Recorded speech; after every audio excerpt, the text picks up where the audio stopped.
The second half of the legislative session is dominated by discussions of the budget. For this video, we talked to your favorite parliamentarian and mine, Mike Hoover, to discover what these budgetary discussions really all mean. Hi, we're back again, and you may notice that I'm dressed a little bit differently. In particular, I'm not wearing a tie, and that's on purpose. Tie is really more for a regular bill kind of thing. And you may be thinking to yourself, well, Mike, isn't a budget a type of bill? And it is. So doesn't that make it a type of law? Well, kinda. And in Washington State, we budget for 2-year periods, a biennium. If you go read the Washington State Constitution, you'll find all kinds of interesting things in there. But if you get to the part about the legislature, you may find that the only thing the Constitution charges them with doing is passing a budget. They have to do that. But their budget is maybe a little different than budgets that you might be familiar with. Now, it does involve money. And it does involve spending. And in fact, in its simplest form, that's what it is. The state takes in money, and the state looks at all the needs of the state and its residents, and it spends the money, and the way it does that is in a budget. I've been talking as if we only have one budget, but in fact, we have 3 budgets. And while that seems like a lot, it's actually an attempt to streamline things and kind of categorize them.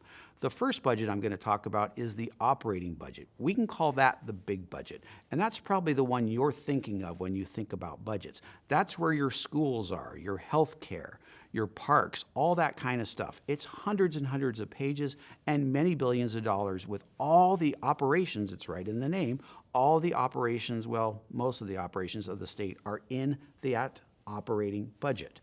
But there's 2 other budgets. The next one is the capital budget, and the capital budget deals with capital projects. And if you don't know what capital projects are, those are things we construct. They're physical items, they're buildings.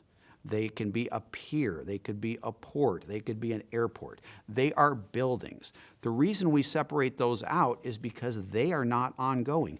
Operating is ongoing. Having schools is something we intend to always do.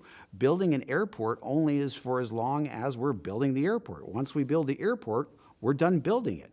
Then to operate it, that goes back to the operating budget, except it actually goes to the transportation budget, which we'll get to. So if we're operating something, it goes in the operating budget. If we're building something, it goes in the capital budget, with one more exception. If we're building roads, that goes in the transportation budget. We have a separate transportation budget, and that goes back to the gas tax.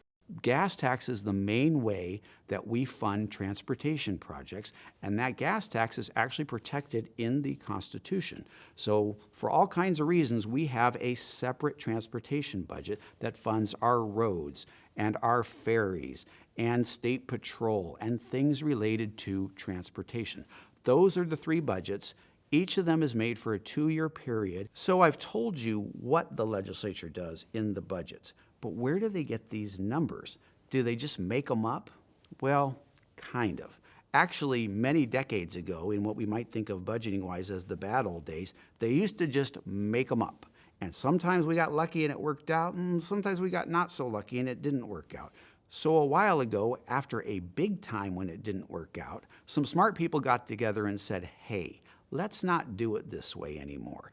Obviously, when you're predicting the future, it's difficult to do, but we can do better than just making stuff up. Let's get some professional, smart people to look at this and give us forecasts. Let's have an economic or revenue forecast, and let's have a caseload forecast so that we know how much money is coming in and how much we think we need to spend. So that's what we do now. So several times a year, I think it's 4 times a year, we get an economic revenue forecast and we get a caseload forecast.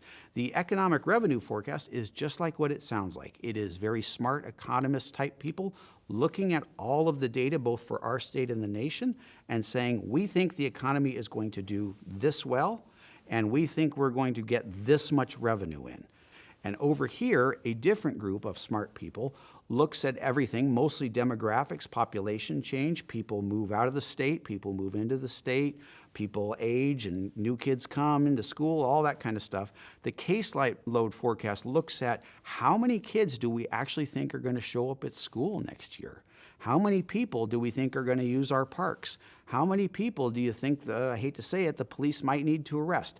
All that kind of stuff is in the caseload. How many cases are we going to have? Cases is maybe not quite the right word, but that's the term we use. So you take the revenue forecast and you put the caseload forecast together, and you see what your baseline budget is going to be. You have this much need and you have this much money, and you match them up. Anything left over is what you have available to do other things with, anything you want to add on to the budget. But what if it doesn't add up? Well, in the other Washington, the national level, they're allowed to run a deficit. They can borrow money and do all this stuff and do all kinds of crazy stuff that we cannot do in the state of Washington. Our budget must balance, and it must balance not just over 2 years, it basically has to balance over 4 years. And that's to make sure that the budget is sustainable. They can't spend all the money right up front and then leave the next 2 years in a problem.